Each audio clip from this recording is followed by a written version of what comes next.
Sean bienvenidos. El día de hoy vamos a hablar sobre C Sharp.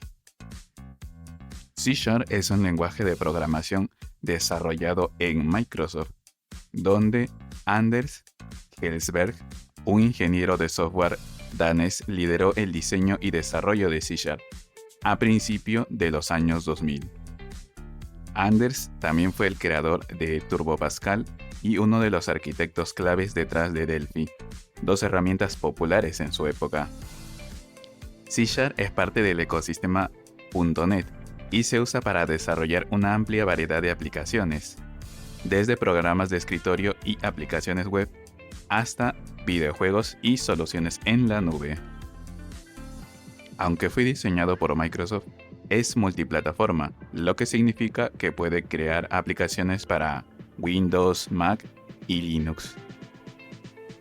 Como vemos, C# es un lenguaje fuertemente tipado, lo que significa que cada variable debe declararse con un tipo en específico.